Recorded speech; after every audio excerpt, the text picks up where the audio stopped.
Listeners, be aware this episode contains mature subject matter, such as intimate partner violence and abuse, the d4vd phenomena, and my own personal journey with intimate partner violence. Any opinions or views expressed in this episode belong to the speaker. The singer d4vd has not been charged or convicted of any crime at the time of this recording. Listener discretion is strongly advised. Get it! Believe you can create, see it as innate in the dream room. Yeah, we're bringing dreams alive in the place to shine in the dream room. Yeah. Welcome, dreamers. You're in the Dream Room with Amytra, and today's special guest is Dr. Lee E. Ross, a heavyweight in the world of criminology and domestic violence studies, a PhD graduate from Rutgers University. He now serves as professor of criminal justice at University at Central Florida, where for decades he has taught, researched, and written about intimate partner violence, race, crime and justice, and social control theory. Before academia, Dr. Ross spent several years as a federal law enforcement officer with the United States Customs Service, a background that gives him a rare in the system, then dissect the system vantage. In recent years, Dr. Ross authored Musical Lyrics and Domestic Violence, the Soundtracks of Our Lives, in which he deconstructs popular music lyrics across genres, from rock to hip-hop to country, to reveal how they reflect, encode, or even perpetuate domestic violence and intimate partner trauma. Today on the Dream Room with Amytra, we dive deep, not just into lyrics, but lived experience. Welcome, Dr. Ross. Thank you, Amytra. It's my pleasure to be here. You came from a large family, if I have the facts correct, and described growing up with conflict all around. Why did these early domestic violence dynamics impel you to not just study domestic violence, but to build a career around unraveling it? Well, that's a great question. Yeah, Amytra, I'm one of 15 children. Sadly, my mother had 2 stillbirths, so technically I could be one of 17, right? But I'm one of 15 and I'm number 13. And yeah, when you're in a large household, now granted, all of us were in the same household at one time. My mother spent 21 years having children, so you dissect them or you divide them in half, maybe 8 or 9 at a time. Yeah, of those who are in the household, obviously there's a lot of conflict. There's a lot of personality differences. People are trying to get to know each other. Some are closer to some than others. And parents who, as they grow older, aren't able to mediate disputes or conflicts as they did when they were younger. So you find a lot of sibling abuse. You find things like that. You find a father who is emotionally abusive to my mother, father who's threatening to all of us if we didn't fall in line, and so forth. So yeah, growing up in that environment, you just see a lot of conflict, and you wonder where does it come from and how do you stop it? As a former federal law enforcement officer turned academic and advocate, how has that law and order background influenced your view of domestic violence, especially where criminal justice systems often fail survivors? Oh, that's a really, well, actually, that's a tough question because my role as a federal law enforcement officer, it was in the Department of the Treasury back in, 94 to 91. And this is prior to 2001 when the government agencies realigned themselves, right? Department of Homeland Security was developed in the aftermath of 9/11. Before that, U.S. Customs was entirely a different entity. But as it relates to domestic violence, I think the closest we came to in that aspect would be something like sex trafficking, right? Okay. And today, of course, we have a lot of rules of the book that kind of protect victims who are immigrants, if you will, or undocumented immigrants who've been a victim of domestic violence. And as you may know, there are special visas that we can get them to help, I guess, prosecute their abuser. So that would be my insight into that line of domestic violence, how it intersects with law enforcement. Well, let's get into your book. Writing a book that tears apart the lyrics of beloved songs can often offend fans or artists and even communities. Did you face any resistance personally or professionally when you decided to expose how music can normalize or romanticize abuse? Oh, wow, that's a great question. No, but let me give a little context of how the book came about. Okay. I teach, of course, domestic violence courses, and each semester I have guest speakers. And one semester, I'm going to say about maybe 10 years ago, maybe even longer, a guest speaker came to my class. She was a victim's advocate, right? She works out of the prosecutor's office. She worked with victims of domestic violence. So she would do a spiel, but in one of her spiels, she played a record by Music Soul Child, and the record was called Teach Me How to Love, right? And she played that song because so many young people, like teenagers who go through dating violence or in love or infatuated for the first time, some of them don't really know what love looks like because some of them have not been shown love, and some of them kind of misconstrue love with issues of power control and what love really means. So the record kind of resonated with the audience. I mean, the students kind of related to it. So I said, thanks, Michelle, for that wonderful display. And from that experience, I said, well, gee, if Music Soul Child can be deconstructed to point out aspects of love and relationships, which is a lot about domestic violence. If you think about it, from the origin to the end, can you do that with other songs? What other songs are out there, right?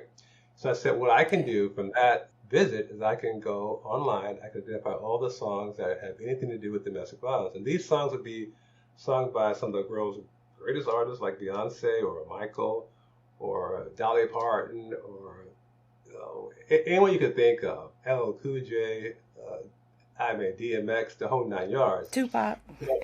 Prince. Tupac, of course. Yeah, I have Tupac in here too, right? So all these artists, I'm saying, what do they have to say about domestic violence? Now, here's a caveat. Some artists, as you know, Amytra, get their writing done by other people, right? So it may not be their thoughts or their mindset, but it's a piece of it's a narrative that they want to project. Right? Sure. So is it of their inkling? Is it of their mindset?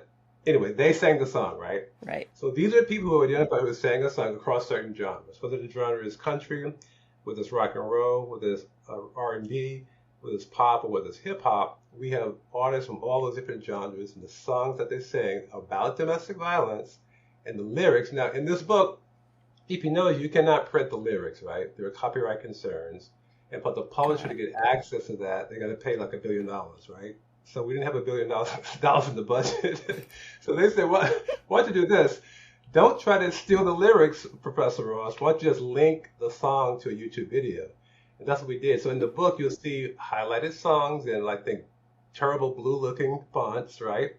But what that does, if you have the online edition, it links to an actual song or video. So you can hear the song as you're reading the text to give you even more context. So through those 9 chapters, we talk about what music is, music theory, music of domestic violence in general.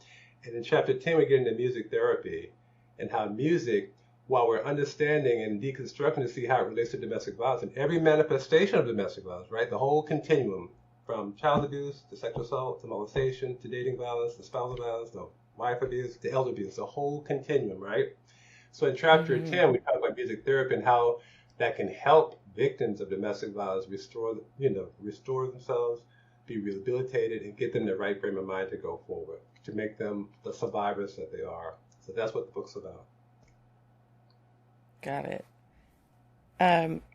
Did you find that certain genres are more likely to perpetuate a violent perspective, or did you find it was the same all across the board? Well, let me point to some research. There's some research that looks at population that asks them, you hear these songs, you see these lyrics, and you hear the song, and we're trying to measure aggressiveness, right? And does it influence your ability to act in an aggressive manner? And does it also shape your perception of women and how they're to be treated? And what some of the research shows early on in this book is that if you listen to certain genres, like hip hop, right, that tends to, diminish women in some respect, by calling them the bees and the hoes, and all that stuff. Does that alter people's perception of how women should be treated? And people who listen to that, who would jive into that or gyrate into that, were more likely to be more aggressive towards women than those who listen to other genres. And that's pretty fair. to say. So certain That's lyrics evoke concerning. certain sentiments and emotions and or behaviors that are more prevalent in some genres than others. Hmm. And it's not to indict hip hop because No. they all has the potential to do it, but that's what it is, right?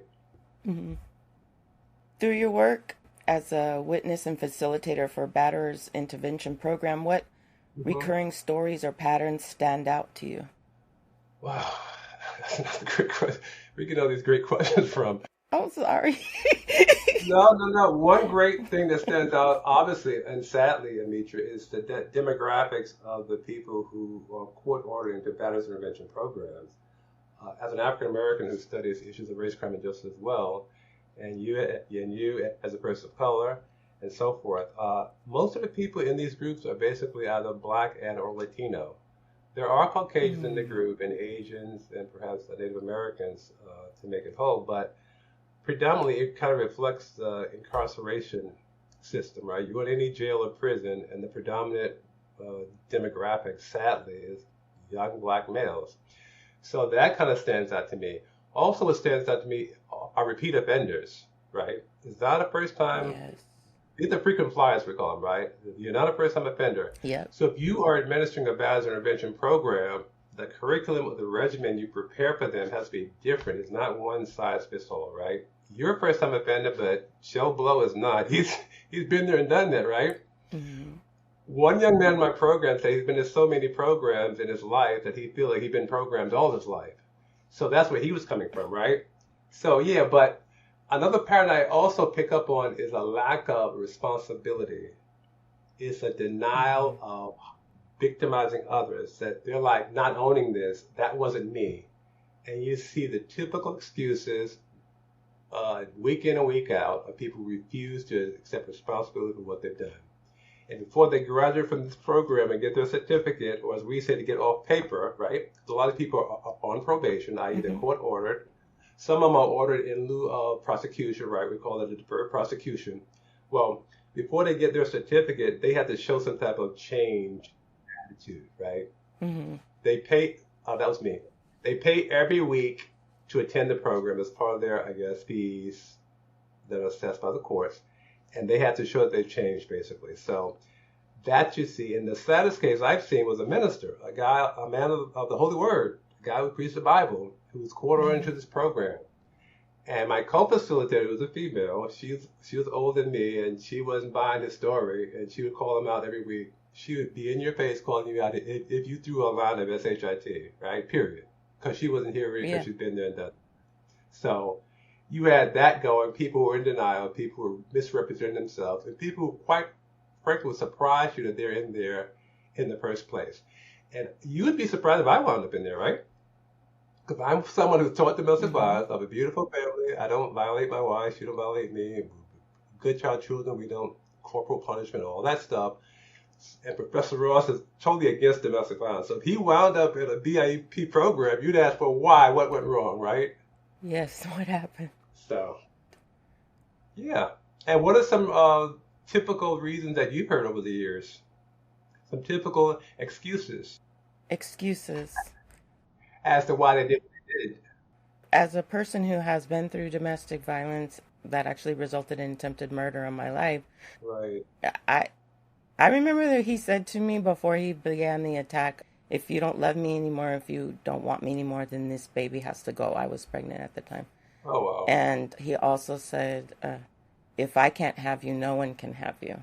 Mhm. So Mhm. I feel like it's like control and literal ownership. Um, when, in fact, the night that we got married, like he started being really violent and he was like tracing my skin with a knife and things like that and he literally told me, do you know what this means? You're my wife and I own you now. You're mine. You belong to me. Well, And so the marriage it might felt have gave like a the daylight. ugliest thing I ever heard, you know? So I really feel like it's this power and control thing. And so early in your marriage, Yeah, so, yeah, but people would ask, they would ask you, well, didn't you see the warning signs before you married him? And you'd say yeah. what? There were warning signs, but like you say, I was a teenager. So Okay. when I first got involved, and so I didn't know what love was, you know. And I grew up in a home where corporal punishment was used to extreme level, Hmm. and Hmm. had been violated as a child, Mm-hmm. sexually and physically. So I think that prepared me to be a good person to end up in that kind of a relationship, right? Because it's just basically Right. an extension of my childhood. That Hmm. is, wow. That speaks volumes. That actually speaks to two songs that I have that actually speaks to the intimate part and the homicide of the threat of it. One is by Eve, and what's her Okay. song called? Love is Blind, right? Right? Love is Hmm. Blind. What Eve does is that she defends her best friend who her Hmm. boyfriend wound up killing, right? And she Wow. basically releases all of her anger and frustration and vile on this guy, and she hates him worse than she hated anybody in her life, right? And she could kill him Yeah. dead as a doornail, right? You know, for what he did. So, Hmm. but he's saying that his girl was trapped because she couldn't see the tree for the forest, right? The forest was love, but the tree was Okay. this evil guy, right?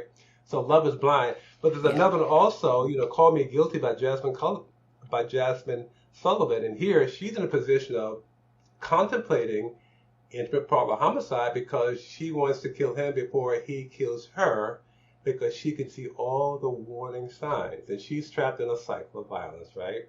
Where you go through what? Yeah. The trauma, then you go through the honeymoon, then you go to the, you know, the feelings of contrition, all this stuff you make up. It goes cycles round and around and around, right? So she could see this coming and she wants to say, well, how do I release myself from what could happen to me? And she's contemplating Hmm. on killing someone. So, I mean, Mm.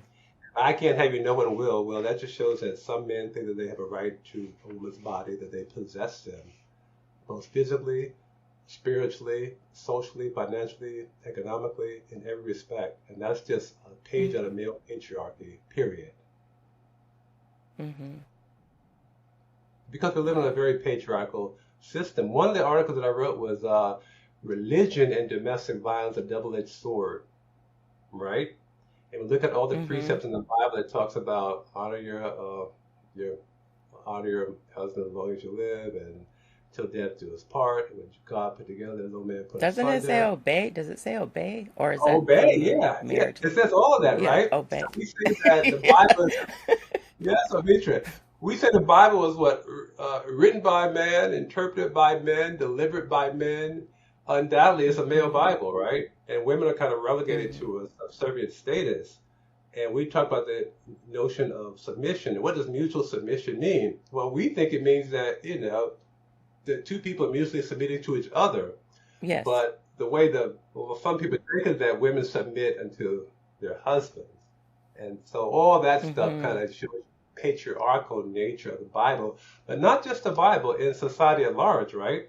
The patriarchal Hmm. nature of institutions, whether it's the job market, the government, the whole nine yards, right? The patriarchal nature. So Hmm. if a guy owns you and thinks he has a right to your body, that's just male patriarchy, plain and simple. Well, what's interesting too, on the subject of religion, we came from the same religion.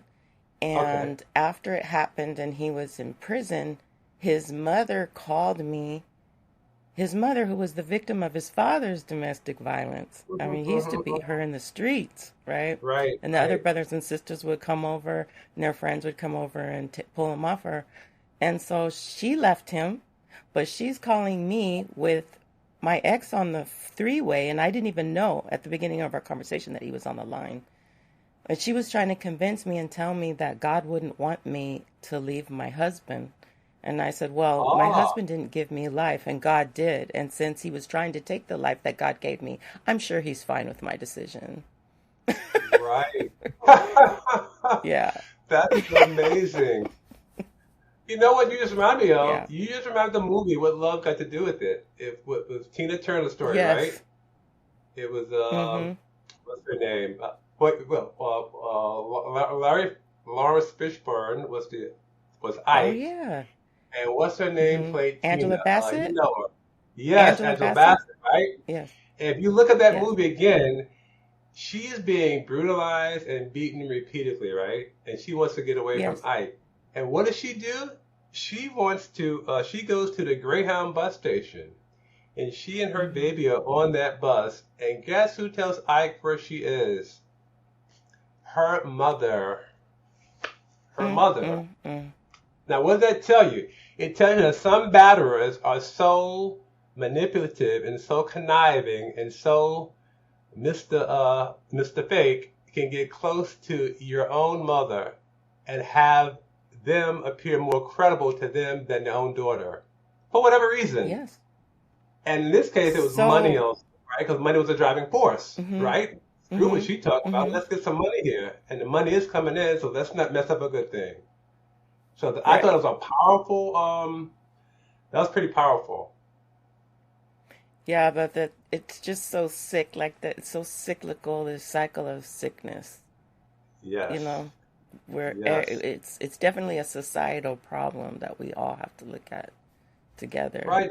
And some people think that, well, if my mother endured it, well, I can endure it. My mother got to it, well, so will I. Mm-hmm, But what you're also talking about is an intergenerational transmission of violence, because, like, mm-hmm, where's this coming from? Well, was it learned, right? It's learned behavior, basically. mm-hmm. Because in our realm in domestic violence, we think all domestic violence is learned behavior, right?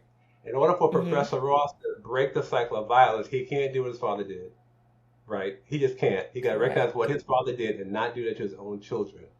But a lot of people grew up in violent households, like myself and some of my siblings.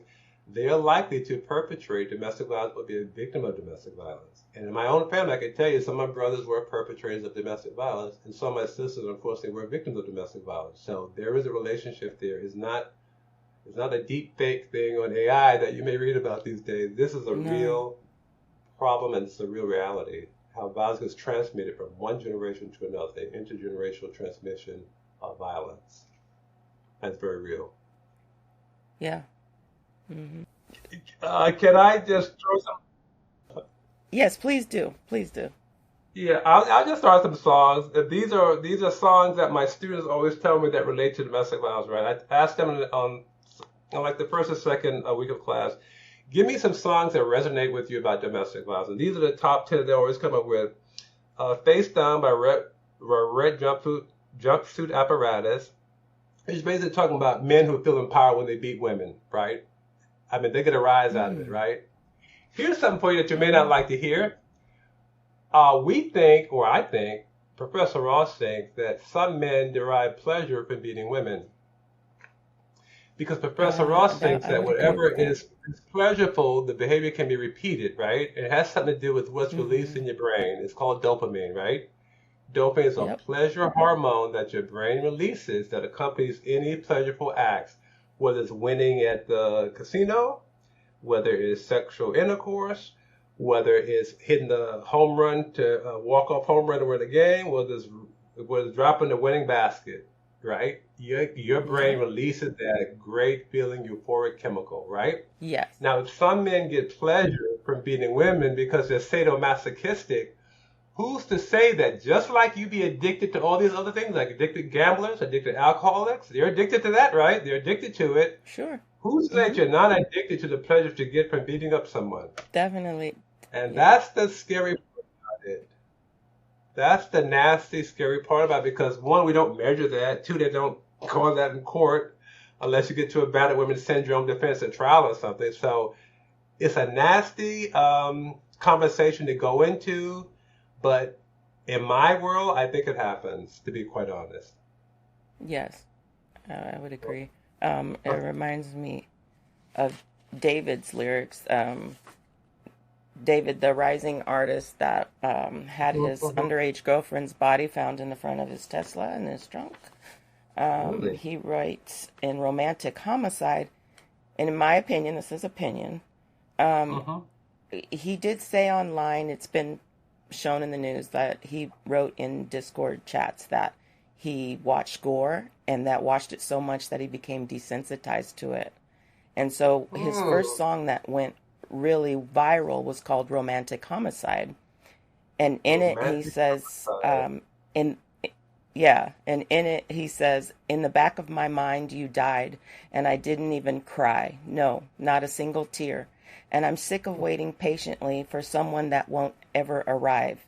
In the back of my mind, I killed you and I didn't even regret it. I can't believe I said it, but it's true. I hate you. Wow. And he's writing this before he even had a relationship with Celeste, his victim, allegedly. Wow. And That so is I deep. think they fantasize about it before it happens. Right. We call that parasocial behavior. We have a relationship with someone who we really don't know, and we conjure up what we want the relationship to be like, right? A parasocial behavior. Mm-hmm. So that's what we call that. But I love the lyrics because, wow, does he have a real name he goes by other than David, or just his? David is his real name, but he spells it D4vd, and his last, well, what is the Okay, rest of his name? okay. David D4. Burke, I think. I don't even remember. Okay, well, no worries, no worries. 'Cause I tell you, I run into so many rap artists. You ask me what's their real name, you got me. Some of them I know, but a lot of them I would have to look it up. Basically, to be honest. Okay, so going on, face down. I love the way you lie, Rihanna and Eminem. Well, that way you probably get one, right? Breaking Dishes by Rihanna, Guilty Conscience by Eminem, which is interesting because I mean, well, anyway. Never Again by Nickelback, Skyscraper, Demi Lovato, Before He Cheats, Carrie Underwood, right? And you've heard that, right? I love that She's song. exactly right because she wants revenge, right? Yeah. Creep by Radiohead, Goodbye Earl by the Dixie Chicks, right? That's it's a part of homicide right there. All She Ever Yeah. Wanted was out of Love Is Blind, Eve, Gunpowder and Lead, Miranda Lambert, right? Gunpowder and Lead, right? She's sitting on her country porch with a shotgun because he's getting out of jail and he's on his way. And she's And waiting she's for waiting him, for him, right? smoking a She's cigarette waiting with for a him. gun in her hand. She's cocked and loaded, right? Because she's saying you slapped around like a rag dog before, but that ain't happening no more, right? So, No. well, just to play with this, I've asked my class, well, gee, was she contemplating intimate partner homicide without provocation? How do you think they would answer that? I think someone will say she had it coming. He had it coming. I mean, He had it coming. He had it coming. you know, but He he had it earned coming. that. There you go. It's karma. But I think Right? Okay. if I was a student in your class, I'd probably say, I mean, that's a joke, and Of course. I think that she's contemplating homicide without immediate provocation. Right. So she's There's a history she's there. right. She So might she's be, victimized she might him have before he battered woman victimizes her. syndrome. She Yeah. may. She may. Right. Right. But those who go She through may that be have what they call operating from a deep-seated fear of life or death, so fight or flight, yes. I'm trying to say. Exactly right. And the syndrome part is that something you can see coming and it's reoccurring again. And you can see this and you want to stop it because it's going in a syndrome.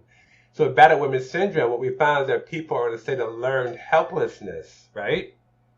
A state of learned Yes. helplessness. They learn that they try to escape, but they can't.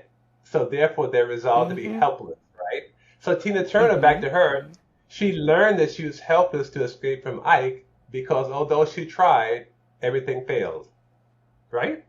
So that's what Yeah. battered women syndrome is about. If you can show that in a court with expert witnesses and you prevail, and that's the only way that battered women defense prevails in a court of law, because oftentimes they say, well, if you killed him, that means you're in imminent danger, right? But Yes. looking at your case, Miss Amytra, you were not in imminent danger. He didn't have a gun pointed at your face. You got rid of him while he Yet. lay sleeping. He I was would say sleeping. yet. He got pissy drunk and fell asleep, and you said, "Uh-oh, you shouldn't have done that because here's my chance." And so you blow him away, Burning right? bed.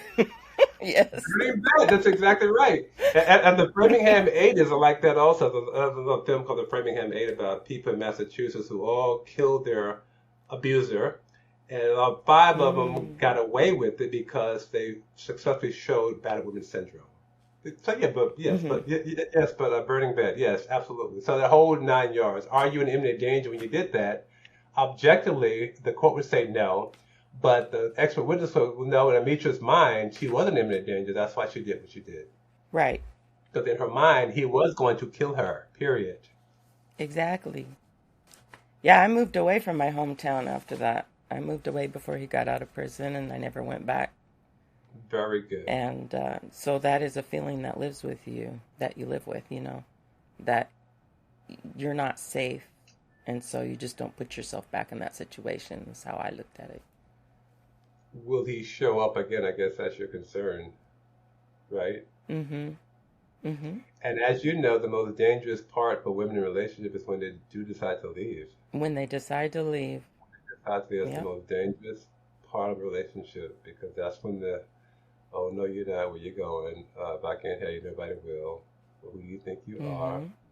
And then they try to guilt Yep. trip you. You can really leave me with this little baby here? And so forth. So all Mm-hmm. that kind of kicks in. But I tell you, it takes courage and it takes resilience. And you're a little survivor who acted in your own best interest. Yes. Because preservation is the first law of nature. It Yes. sure is. Yes. And I had my kids too from my first relationship, so um, I had to make decisions for my children's sake. If I told Right. myself when I was still learning to love myself, I would say, well, if I can't do it for myself, I better do it for my kids because they're Right. totally relying on me and dependent on me. So Yep. at least make it for them, you know. Did he have children? No, I was pregnant with his children, and then they With his died in the child? stabbing. Hmm. Okay. Because Oh, that's actually, I think after me he had kids, but I don't know anything okay. about his Right. life really because Right. he moved So you're away. never part of a blended family. But what you say is interesting, because remember the research said that when some men batter, and they batter a pregnant woman, is because of the threat that they feel from developing embryo. Because now your attention Wow. with him is diverted to your health and your baby that's developing. And Is that this is true even like, if the child is the abuser's own baby? yeah, because even that's a threat. Even that's a threat. Because Wow. these people are Wow. attentive, seeking, thirsty, like someone I will not name, who's always thirst for attention. And if you're not giving it to him, then they feel somehow diminished. Because think about it, it's a modicum of a loss of a control to some degree, right? Because they're in total Yes. control. Who you calling? Give me your phone. Who you texting? Blah blah blah blah blah. And now they don't have Mm. as much control because you're diverting it to your baby and your health. At the doctor's office, blah blah blah, and your best friend or whatever. That That makes diminishes so his much power to sense. control you. Yeah. Hmm. So that's what that's about sad that the literature suggests. So Hmm. Fortunately, I survived, but as in the case of this newsworthy story about David and Celeste, this is still playing out. But he wrote a song called uh, Afterlife. It was written or released in 2025 after she's not in his life anymore for whatever reason. Um, Something's mhm. missing from inside of me. Someone stole what wasn't mine. The devil told me you were good for me. My mother told me he would lie. What doesn't kill Huh. you waits for later. What tries to keep you alive fails. I thought a girl would make me happy. Real love is not for sale. So I'll buy what I can as I try to pretend something else is making me cry when you cross the line. I'm still by your side. I crossed it with you. And when I die, you're holding the knife. I find that interesting. And when I die, you're holding the knife. That I'll is love you from the afterlife. I'll love you from lovely. the afterlife. Huh. Isn't that interesting? That's almost creepy. Yeah. Wow. It's very creepy. And that's why a lot of Well, you people know what? think that, he killed her. But it has yet to Right. be proven in a court of law. It sounds a little bit like Guilty Conscience, from Eminem, right? Where I think Dr. Dre is his conscience. And in Guilty Conscience, there are three stanzas or three segments. One talks about robbing a store and should he do it. Another time about raping a Mm. teenager who gets drunk off for hypno, should he do it? And the other one talks about murdering his Wow. wife, who he catches in bed with another man. Should he do it? And Dr. Dre and him are going back and forth. Dr. Dre's trying to talk him out of it, and he's just telling you about his regard for women and how distasteful they are and how he's going to do what he do because he's a man. So when you say that by David, life and stuff, maybe some of that speaks to a guilty conscience, right? Maybe some of it, like That's there's interesting. regret, Mm-hmm. there's kind of regret there that he didn't want to do I guess, what he was inclined to do. But I'll Mm-hmm. have to look at it. That's a very interesting song. And what you're doing right now is fantastic because when I update this book, I'll have to include some of the latest lyrics on domestic violence and music, and he would certainly be one of the artists. Absolutely. It's just fascinating because it's coming from the abuser's Yeah. side. His his art. This is an abuser's art. Right, which is rare. Which is rare because talk Rare. about it is very rare, right? Right, because we said earlier that most of them are in denial and they don't accept responsibility. But he kind of realized what he's doing and the danger, right? And the Mm-hmm. collateral damages, not just the victim, but the collateral damages. So, because domestic Yes. violence talks about all the collateral damages too, your children, your mother, your best friend who they think is nosy, your grandfather who was killed trying to protect you, the police who were killed and Yes. knocking your door to serve a restraining order, right? All that stuff, collateral Mm-hmm. damages. So maybe he gets the big picture. Yeah, he even said in an interview before the body was found in his trunk, they asked him about his lyrics, and Hmm. one interviewer asked him, "Do you think that your lyrics are coming true in your life?" He said, "I hope Hmm. not, but I think they are." Oh well. Well, if I'm a Hmm. woman, I would be careful not to date him. I would I'm not just want to saying. date him. No, I'm good. But I don't We can think be people friends. saw it that way. He had so many fans. He was really going to be big. And he was throwing funerals. I gotta read up on that. That is fascinating. His tour is called the Withered Tour. It got cut after the body was found. But he was holding funerals. He had a casket on stage. He had this alter ego called Itami, which is Japanese for pain. And when he Hmm, was Itami, he would wear a blindfold and a white collared button down shirt with blood spattered on it. really? Yeah, it was crazy. It's It's the pretty whole nine crazy. yards. Wow. Hmm. So it's extremely fascinating for research, really. So it is. He could be a great case study. Wow. So Absolutely. Absolutely. I think he's you could write almost a whole speaking book this on him. into existence. Yeah. That is Mm-hmm. amazing. Do you know if he had a childhood of victimization or violence? Was There's he a not victim? much known about his childhood. His parents are still together, and he has a little Okay. sister. And Okay. the yeah, we just don't know much about his life. And we know his mother is religious, but that's all I Hmm. know.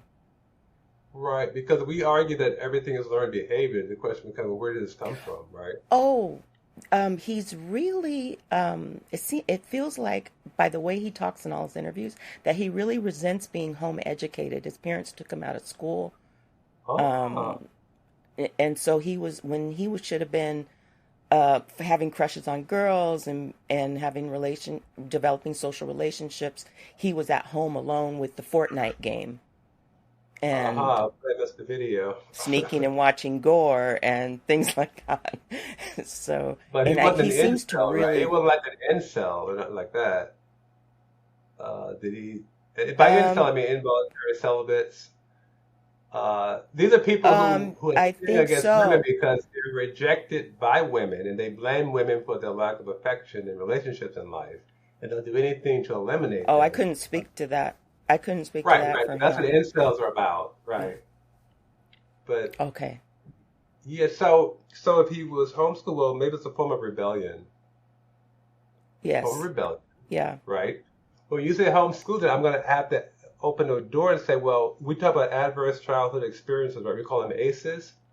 And they Hmm. study so that almost everyone in America, yourself, myself, if you go to the list of ACEs, adverse childhood experiences that we have, all of us, about Hmm. 12% of our population, experience about four of them, right?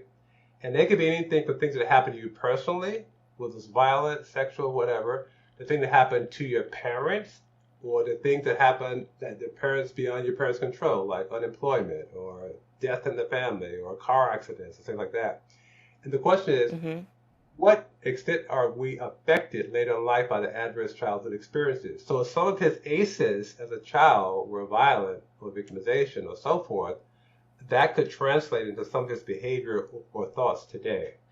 And again, maybe homeschooling did a number in terms of rebellion and resentment of his parents and so forth, or resentment of being controlled by a woman, because I'm sure his mother had a lot to There do you with, go. school. Not too bad. You're not going to go there. And it would But be here's really another thought. interesting to find out, why did they pull him out of school? Right. Was he exhibiting antisocial behavior, and was he having so many problems they just thought it would be easier to keep him home? There Who you go. knows? Amytra, what if he was on the spectrum? On the What if spectrum? he's on the spectrum? Yeah. Are you Dyslexia and all speaking that of other stuff. autism? Or? Yeah, Oh, autism, no. yeah. What if Yeah, he's on that spectrum yeah. somewhere where they knew that, look, you're not going to be socially interacting in school because, you're a little step behind and we don't protect you. We don't want you to be vilified or victimized by them rude ass kids in school. We're going to protect you because you're a baby and so forth. So if he's on the spectrum, Mm-hmm. that maybe one of the, I don't know if he is or not. I'm just qualifying that. I'm just saying, but if that was the And we case, don't know. it Yeah, would kind of it's ratify all their decision. Yeah. Yeah. So just a thought. right, right. Mm-hmm. So let's talk Mm-hmm. about the music therapy part because that's pretty Okay, good. yes. Let's talk about healing. I was about the good stuff, Dark. the positive stuff, This right? is dark. Yeah. In chapter 10, I had all these wonderful songs about music therapy, and they're basically songs of liberation, and they basically change your mood and your mindset, and they give you something to cling on to. When I look at all the songs in there, I'll just name a few. I'm Here by Pink, I'm Still Standing by Elton John, Warrior by Patti Smith, Wide Awake, Katy Perry, Rise Up, Andrew Day, Shining Star, of course, Earth, Wind, and Fire, uh, Mm-hmm. Alive of Jennifer Lopez, I'm on Fire, Hellstrom, I Believe, Elvis Presley, Independence Day, McTina McBride, uh, Firework, Katy Perry, Fight Song, I love that song by Raquel Platten. This is my fight song, my da da da da. Good Enough by Justin Smollett, Stronger, Kelly Clarkson, Survivor by Destiny Child. I mean, the list goes on and on. But the point is that with music therapy, what it tries to do is that it try to acknowledge what can it do to release you from the trauma that you experience. Because as you said earlier, Mitra, trauma Mm-hmm. kind of dysregulates the body's fight or flight, freeze responses. But music, right, especially rhythms, help calm the automatic nervous Mm-hmm. system, slow your breathing, reduce hyperarousal, and this helps you feel physically safe enough to engage in the healing process, right? Now, we use Mm-hmm. trauma-informed therapy, music as a form of trauma-informed therapy. We would basically, go through something about music theory, what it does, teach people how to breathe. In the first session, we have them maybe tap to certain beats and so forth. But basically, it's meant to restore your sense of control and choice. It's to give you, let's play the favorite song. It could be quiet, it could be serene, it could be upbeat, it could be staccato, legato, margato, whichever, beat or rhythm you like. But the thing about music theory and why it should work is that you are familiar with the harmony, you are familiar with the beats, you are familiar with the Mm-hmm. pulse, you're familiar with the chords, you're familiar with the octave, so you know where it's going. And that sense that you know this and it's Yes. refreshing to you and it's something that you're at home with, and that's why it gets It's your adrenaline flowing and it gets you on the road to recovery. That's what music therapy basically tries to do. It restores your sense of control and restores your sense of choice. Now, do you have a favorite song that you listen to that really motivates you? Well, I have lots of favorite songs, but when I'm down and I can't get my mojo back, I Okay. play Jesse Johnson's song from the 80s called Free World. And because that bass line is so hitting and it just gets the fire, gets my juices Right, going right. again. It's like, nobody likes the way I live my life. They say it's too much like my friend. You know, There you it's go. fun. It's a free world and it's mine. And you know where it's going. Yeah. You know where it's going. So that's your Yes. control right there. Yeah. Lowers your blood Mm-hmm. pressure, all that stuff. Helps you sleep better. Right? Yeah. Reduce anxiety, right? Mm-hmm. It also reduces a lot of Mm-hmm. cortisol in your body, right? Because when you're in the stress, your cortisol levels jump out the roof, right? And cortisol Yeah. triggers Mm-hmm. stress, and stress triggers inflammation, and inflammation gives pain. So all that cortisol is reduced Yes. through music. Now, if you read this book a little Absolutely. carefully, in the opening chapter, we have a young lady who's victimized as a child by her parents. Her father used to sexually molest her. Mm. The kid tells her mother, Mm. and this is on YouTube, by the way. The kid tells her mother, and the mother refuses to believe the kid. In fact, she says, "We're through. You're out of here for saying such a thing about your father. How dare you?" Anyway, the girl is like totally ostracized. She's vilified. She's the worst thing on earth. And as part of her recovery is that she remembered that prior to that, her mother taught her how to play the piano. So for her, playing the piano was a form of music therapy. And music therapy gets into all sorts of things. You can play the bongos or the drums. You could do whatever. You could tap out, like whatever gets you back in the game. Violins, Mm-hmm. guitars, saxophones, whatever instrument you can think about to get you back, including music and your favorite artist, right? Oh When my yeah. blood pressure is high, I listen to my favorite artist. I listen to it over and over again because of the Mm-hmm. rhythm of the artist, and I know the song. They're just so uplifting that it works. Now you may say, well, why not just do the obvious? Why don't you do like gospel songs or religious songs? I mean, what could be higher than that? And I thought about that, but I did not include religious music among the selections because I think that's a topic for like another day, if that makes sense. Mm. But if you think about the Yeah. goodness of God by C.C. Winans, the goodness of God, I mean, that should make everybody feel good, Mm-hmm. right? Or Come Jesus Come, Mm-hmm. also by C.C. Winans. That should elevate you too to a high level. So use some choices there.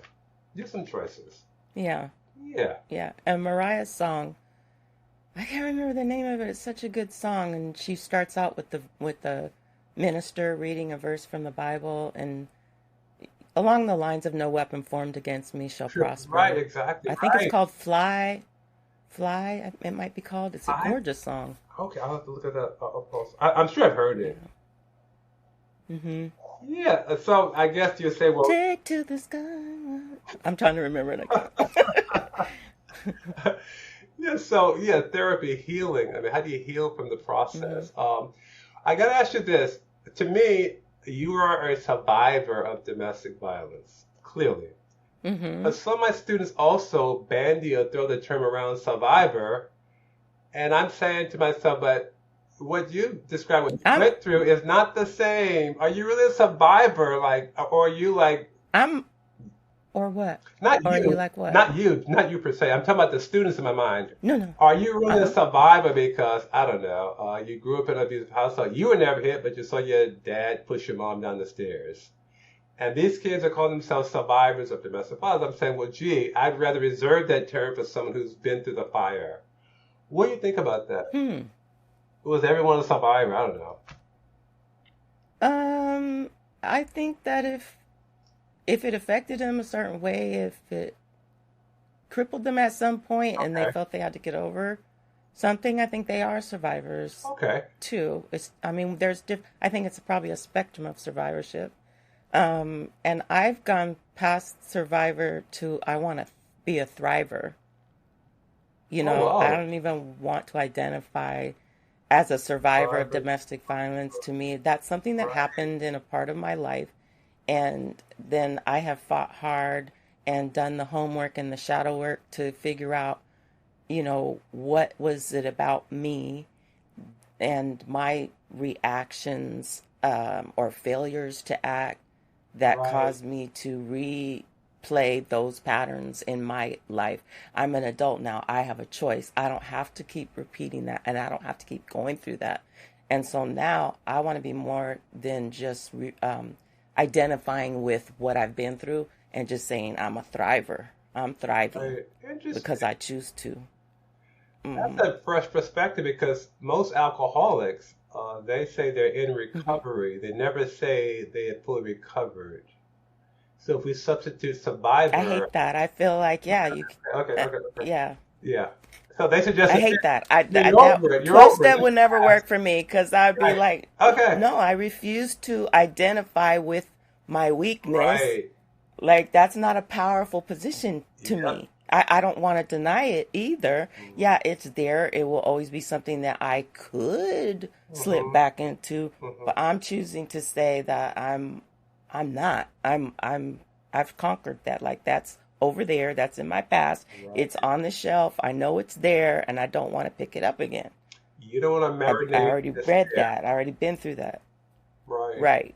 Right. I Right. want to feel strong and I want to feel healthy. I'm healthy. That's what I would rather Right. identify with. I'm Right. healthy.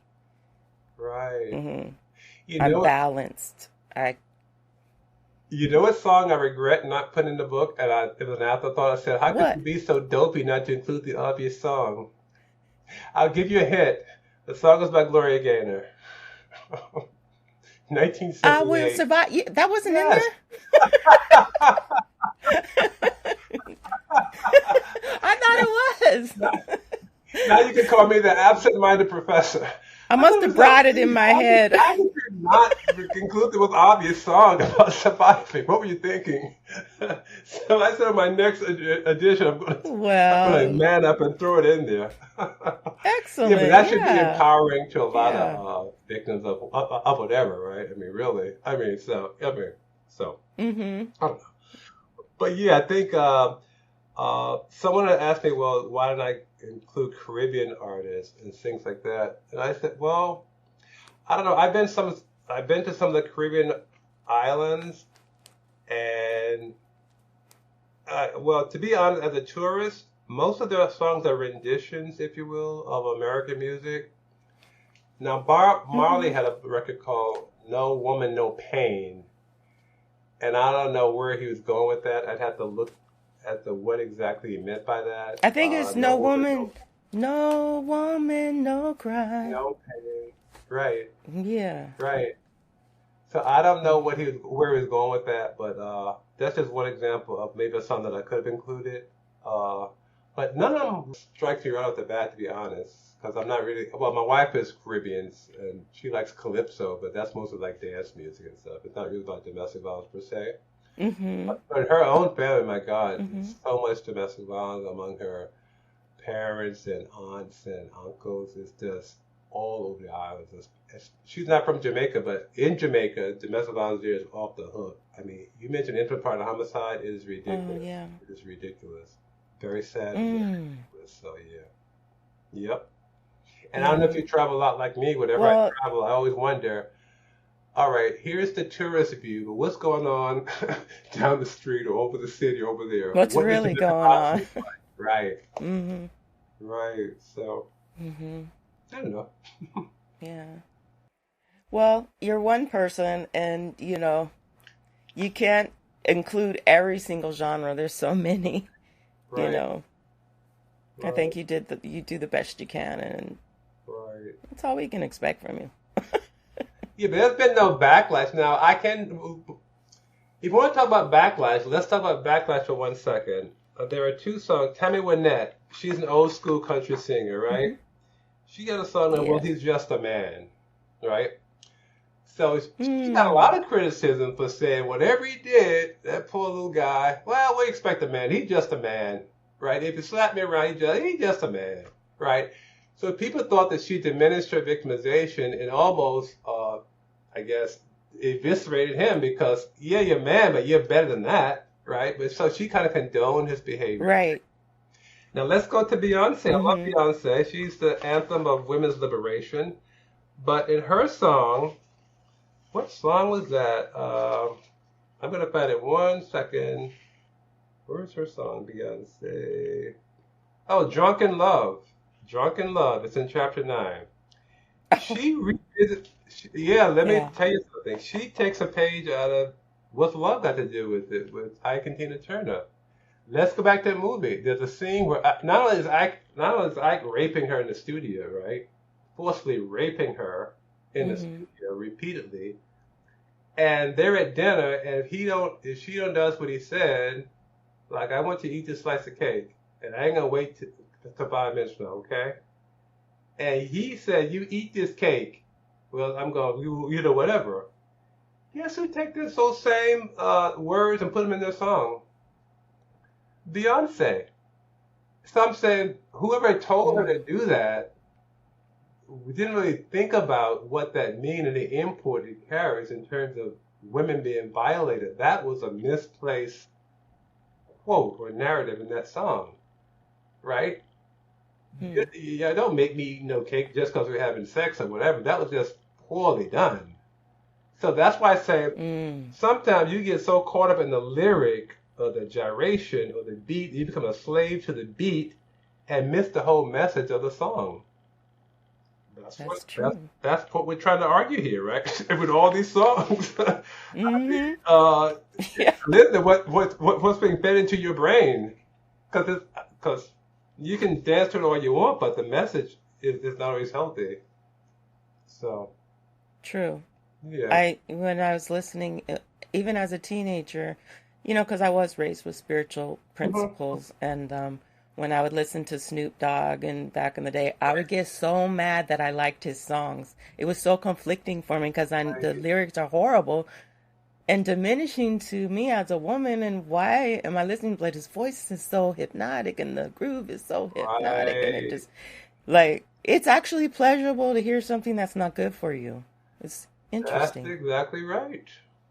Oh, now you know, we ask yourself, what's being released in your brain that has you attracted to that to the extent that you'd ignore what's being said? That's why one of my co-facilitators in the VIP program thought that women were too much into sex. She said it. She said basically, the paraphrase is that they can endure the punishment if the sex is good. That's all I'm trying to say. And that's what she was saying. She thought that women, and probably men too, put too much emphasis on sex in a relationship that keeps them there or bonded for all the wrong reasons, including tolerating abuse. Interesting. Or is it that they're equating sex with love and then they just want to get back to the feel-good part of it? Yep. Maybe it's just a combination of all that. It's just all mixed up. Yep. It's all mixed up. Yep. That's why love is blind. That Eve said, it sure is blind. It sure is blind. So do you think that an artist has a responsibility to not write stuff that diminishes women or diminishes any group? Or, I mean, do you think that should be a rule, or do you think... Well, I think they're cross purposes. One's to sell records, right? For example, I wouldn't put the word Nigga in a song, but yet I guess that's the preferred term because that's what people are looking to hear. That's what gets your blood flowing. That's what jives, I guess. But I wouldn't pick that in. I don't think they're doing it for economic reasons. And if it's appealing to call women all these horrible things, I think it may not be their... Well, let me say this. If they are an artist, for example, Michael Jackson would never sing about women like that, right? Because it's not in his spirit or soul to do that. So regardless of money, even if he could make a lot of money for it. But the other people, I think if it's not in you, it won't come out of you. It's not going to... It won't come out of you. Absolutely. I think it goes back to voting with your dollar bills, you know? Yeah. If we stop supporting it, then there won't be incentive for artists to make that kind of music. Yes. If they couldn't make money doing it, I think they would stop doing it. Right, and what's promoted? You know? If you're doing some of the black man of all people, that's the system wants to promote and sell, you just sold everything out. You sold everything. And not just in music, but in other avenues of life, right? If you can sell craziness to young kids all day, and it makes you money, I mean, there goes the culture, there goes the people. That's what's expended. So I think so. But yeah, you shouldn't. I don't think you should make a song to diminish women, or or gay people, the LGBT plus Q community. I Or don't. really any person. Or any person, right? Yeah. Right. I asked Yeah. my student once, because I couldn't figure out. I said, "What race are you?" And she said, "Professor Ross, I'm a member of the human race." And I just shut up after that. So, It's true. so that's just But it's just we're curious. It's Yeah. just so it's Right, right. always Very curious, been like right. Yeah. such a thing in America, right? So where does your Um, first name come from? so Amytra. That's a very pretty name. thank you. I actually chose it myself. You chose it, That's not really? my birth name, but yeah, and so I wanted an Egyptian name, Oh. but in researching them, they're so hard to pronounce and spell, and I just thought, nah. So, while searching for an Egyptian name, I found a Persian name that was Amytra spelled with an I, and I spelled it with a Y so that it would have two meanings. Eastern would be nectar of the gods, and Western would be instrument of love. And I Oh, wow. felt like as a musician and a Gemini, it fit me. That's so cool. And then I lived with the name for about 5 years, and to make sure it wasn't just a phase. And then I Right. adopted it legally and updated my paperwork and everything. That is wonderful. So Hmm. that's taking ownership. That's having Thank you. agency in who you are and what you are. Wow. I guess a lot of us black Do you people mind if I write? Do you mind if I read a poem called Amitra? This is Oh, no, part please read of the poem. Yes, of recovering my course. self-identity. It's called Amitra. I'm like Bast, like a cat with 9 lives and third eye to watch over Egypt, the Hmm. spirit of which is like a brother to me. My Ka, I believe, will surpass me, and this home of my flesh and blood does not contain me, for I am ever and more than a human can see. I am destined to carouse with fate. I can't live with hate, for I am love, extraordinary, marvelous, Amitra, the goddess, incarnation of her, pure love, divine liquid, subtle, fine, intrepid. Amitra, I am called, feel my faith, behold my vision. Amitra, I am called, I'm arisen. The ancients have chosen, I have heard from them, in the howl of the wind. I'm brazen and bold, here to protect my kin. Wow, wow, wow. That is a wow. That is a wow. Wow. Thank you. That is beautiful. Are Yeah, you on LinkedIn? thank you very much. I am, You should and post that I'm on on LinkedIn. YouTube. You should Yeah? yeah, Okay. post that on LinkedIn. That is awesome. All right. Wow. And maybe Thank you hashtag so it with, much. I if you appreciate it. hashtag it with domestic violence or anything that resonates from this, like music and about, with hashtag it with whatever, that you can relate to, people can relate to. I bet a lot of people will pick up on it. A lot of people. That's a beautiful song. Oh, thank you for Yeah, do that. suggesting that. Yeah, you deserved it. That's a Yeah. wonderful. Oh my Lord. How long did it take you to write, if you don't mind to ask? 'Cause it would take me forever to write I have something. no idea. You know what? Different things. I also do independent music, and so every poem or song is different. Like some will come all at once. So Really? I had one song that I even booked the studio time, and I still hadn't written the bridge.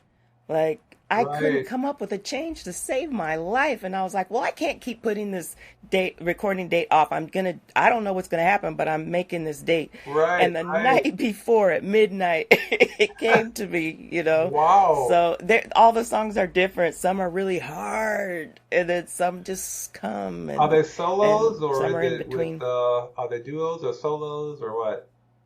Are your Most songs? of my songs I sing myself, and I do the backgrounds as well Oh and the wow. harmonies. That's a lot of work. So, but I would like to get into. Oh yeah, it's great, it's fun. But I would like to do some kind of duet with someone like they used to have the kind that you remember, like Rick James and Tina Marie, The Fire Love and and Desire. Desire, Whenever they Fire would and sing together, it Desire. was just so magical. But talk about a toxic relationship they had. Yeah. Or Endless Love. Yeah. That was a beautiful song. Endless They. Love with Diana Ross and Lionel Oh Richie. yeah, It might well yeah. be the Endless Endless Love. love. Yeah. Yeah. Mm-hmm. With Jermaine Jackson and somebody else. He did Or one with Don When I See Hathaway. You, I See Your Eye. Oh, Donna Hathaway and Roberta Flack. Mm-hmm.